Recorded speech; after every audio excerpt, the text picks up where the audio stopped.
مشاهدينا الأفاضل، طابت أوقاتكم. نشرة أخبار الفضاء الإريترية لهذه الفترة يقدمها لكم محمود عبد الله بكفاح، والتي نستهلها بأهم وأبرز العناوين. إريتريا تشارك في اجتماع وزراء البيئة الأفارقة. التراث الثقافي الذي قدمه شمال البحر الأحمر في المهرجان يحظى بتقدير الزملاء. حملة الطلاب التنموية الصيفية تنجز العديد من الأنشطة الفاعلة في إقليم عنسبة. إكواس تعلن جاهزيتها للتدخل في النيجر، ومالي وبوركينا فاسو تتعهدان بالدفاع عنها. الصين تطلق تدريبات عسكرية تحذيرية، وتايوان تستنفر قواتها. مقتل أكثر من 2400 شخص في هايتي بسبب عنف العاصفة.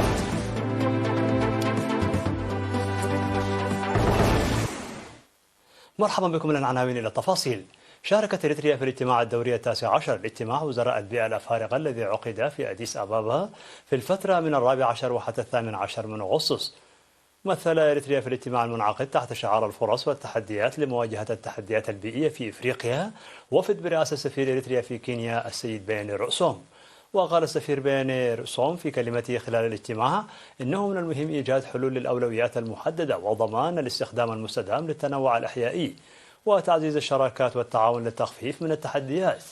ناقش الاجتماع بشكل عام القضايا المتعلقة بتغير المناخ، وبناء على ذلك قيم وبحث الاجتماع تلوث البيئة بالبلاستيك والتلوث الكيميائي وتلوث الموارد البحرية والحد من انبعاثات الكربون والانتقال العادل إلى الطاقة المتجددة، ودور المعادن الهامة في التحول إلى الطاقة المتجددة والتمويل ونقل التكنولوجيا من قبل المجتمع الدولي والمعاهدات والاتفاقيات العالمية والإقليمية التي تم التصديق عليها حتى الآن لمواجهة تحديات تغير المناخ ومناقشة الخطوات التي يتعين اتخاذها في المستقبل. واعتمد الاجتماع قرارات وإعلانا يركز على النقاط التي يمكن أن تعالج تحديات تغير المناخ وتساعد في الانتقال إلى الطاقة البديلة ميسورة التكلفة. قال زوار أن معرض إقليم شمال البحر الأحمر الذي يضم منازل تقليدية لقوميات التيغري والعفر والرشايدة والساهو بالإضافة إلى الرقصات الشعبية لهذه القوميات كان ممتعا ومفيدا. وقال رئيس مجلس إدارة التراث والثقافة والموسيقى السيد تخلف زرئي أن المحتوى الثقافي والموسيقى المقدم تمثله ألعاب تراثية قائمة على الأبحاث، كما تمت دراسة آلات موسيقية تراثية وتجهيزها من قبل الموسيقيين. وقال أن أزياء وزينة كل قومية هي جزء من المحتوى، مضيفا أن الموسيقى التي يتم عزفها بآلات تقليدية والرقص التقليدي مع الموسيقى من بين العروض التي أثارت إعجاب الزوار. وقال أمين الثقافة التقليدية والموسيقى السيد أحمد آدم علي أن الوقت الممنوح للاستعدادات كان قصيرا جدا، لكن بجهد كبير وتنسيق عالي تمكنوا من تقديم عمل أفضل، مؤكدا تقديم عروض أفضل بكثير منطلقين من الآراء والأفكار البناءة التي يدلي بها الزوار.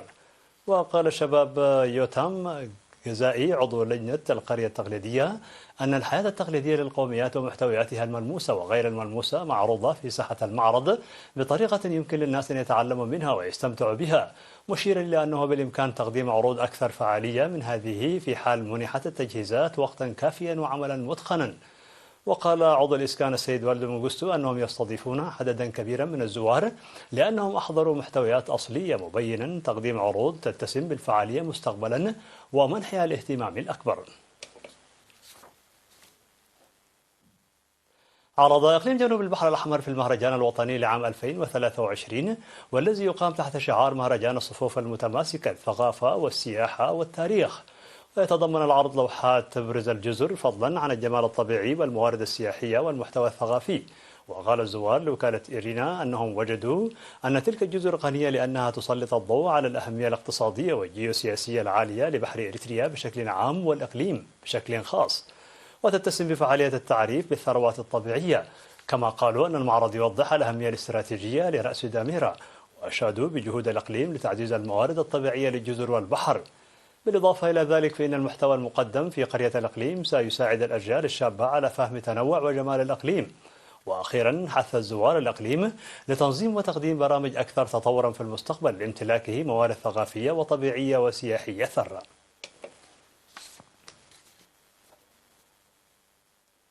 قام الطلاب المشاركون في حملة الطلاب التنموية التي استمرت من 8 يوليو وحتى 15 أغسطس في إقليم عنسبة بأعمال ناجحة.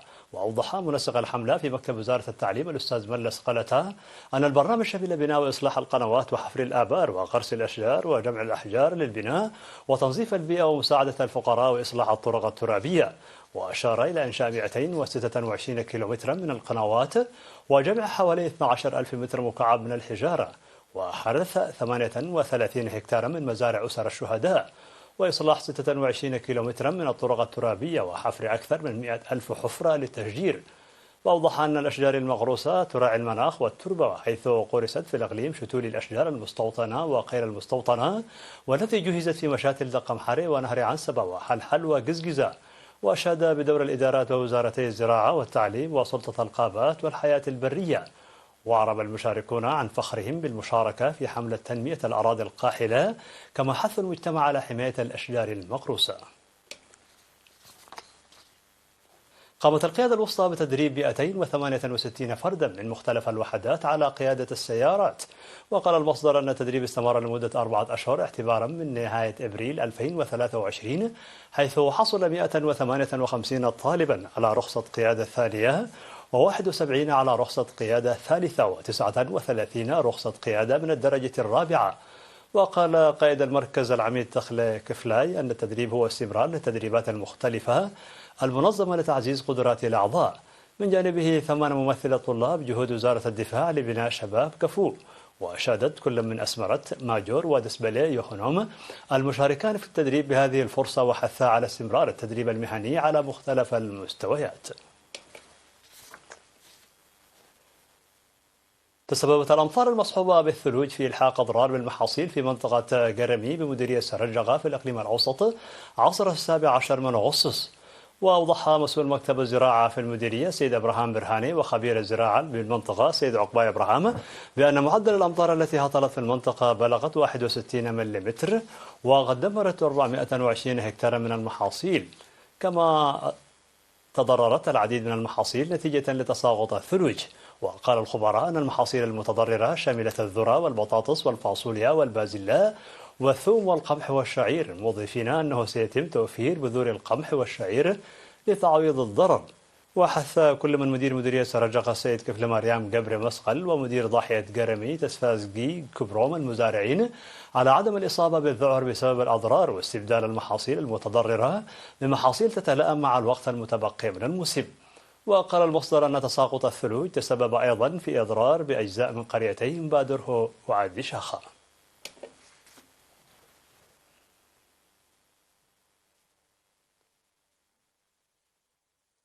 مشاهدينا الأفاضل، كانت هذه الأخبار الداخلية. فاصل قصير ونوافيكم بالأخبار العالمية، فابقوا معنا.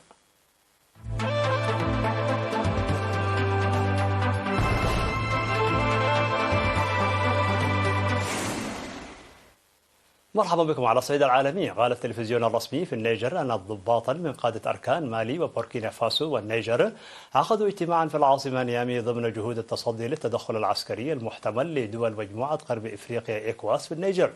وبث التلفزيون صورا لطائرات حربية قال أنها من دولتي مالي وبوركينا فاسو تم نشرها في النيجر تنفيذا لتعهدات البلدين بوقوفهما إلى جانب نيامي ردا على أي تدخل عسكري محتمل من قبل مجموعة إيكواس.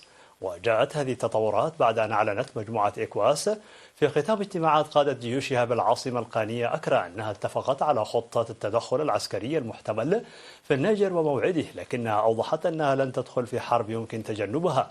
وناقش قادة الجيوش على مدى يومين سبل إعادة الرئيس المعزول محمد بازوم إلى السلطة في النيجر بعدما طاح به انقلاب في 26 من يوليو الماضي، مؤكدين استعدادهم للتدخل عسكريا إذا أخفقت المساعي الدبلوماسية. بدأت الصين تدريبات عسكرية حول تايوان اعتبرتها بمثابة تحذير صارم في أعقاب الزيارة القصيرة لويليام لاي نائب رئيسة هذه الجزيرة إلى الولايات المتحدة الأمريكية، الأمر الذي أدانته تايبي بشدة واعتبرته سلوكا استفزازيا، وقالت أنها ستنشر القوات الملائمة للرد. ووصفت بكين لاي بأنه مثير للمشاكل، وتعهدت باتخاذ إجراءات حازمة وقوية لحماية السيادة الوطنية. ونقلت وكالة شينخوا الصينية الرسمية للأنباء عن المتحدث العسكري شي قوله أن قيادة المسرح الشرقي لجيش التحرير الشعبي الصيني أطلقت دوريات جوية وبحرية مشتركة وتدريبات عسكرية للقوات البحرية والجوية حول جزيرة تايوان. وأضافت شينخوا أن التدريبات تهدف إلى اختبار قدرة جيش التحرير الشعبي على السيطرة على 16 مجالا جويا وبحريا والقتال في ظروف معارك حقيقية. وفي ردها على هذه التطورات نددت وزارة الدفاع التايوانية بشدة بالتدريبات العسكرية الصينية قرب الجزيرة، وقالت أنها ستنشر القوات الملائمة للرد وتملك القدرة والعزم والثقة لحفظ الأمن القومي. أعلنت الأمم المتحدة بأن أكثر من 2400 شخص قتلوا في هايتي منذ مطلع 2023 جراء العنف الناجم عن تفاقم جرائم العصابات.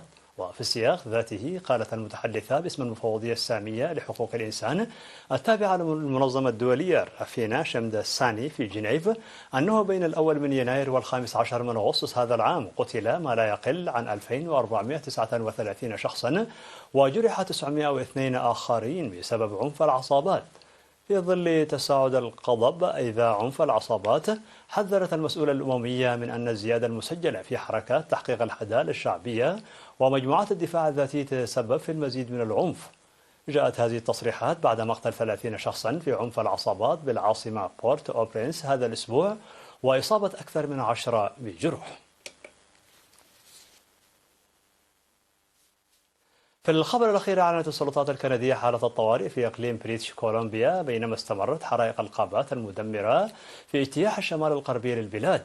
وقد أرقمت الحرائق العنيفة المشتعلة السلطات على إخلاء مدينة يولونايف شمال، حيث باتت تتهدد الحرائق منطقة في مقاطعة بريتش كولومبيا على مسافة 2000 كيلومتر.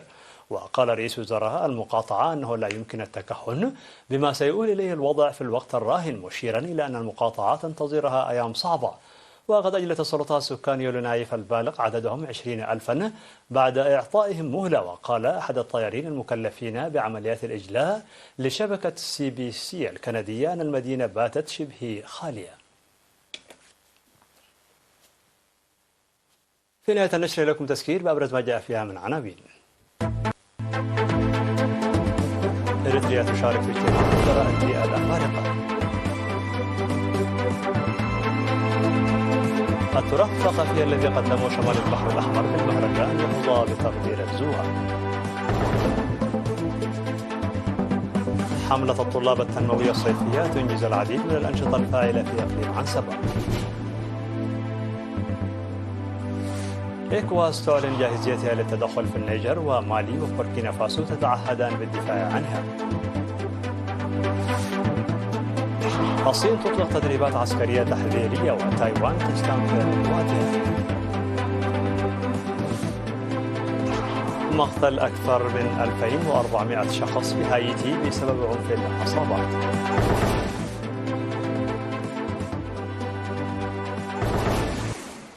مشاهدينا الفاضل، بهذا نكون قد وصلنا بكم إلى نهاية النشرة. شكرا على حسن المتابعة، دمتم بألف خير.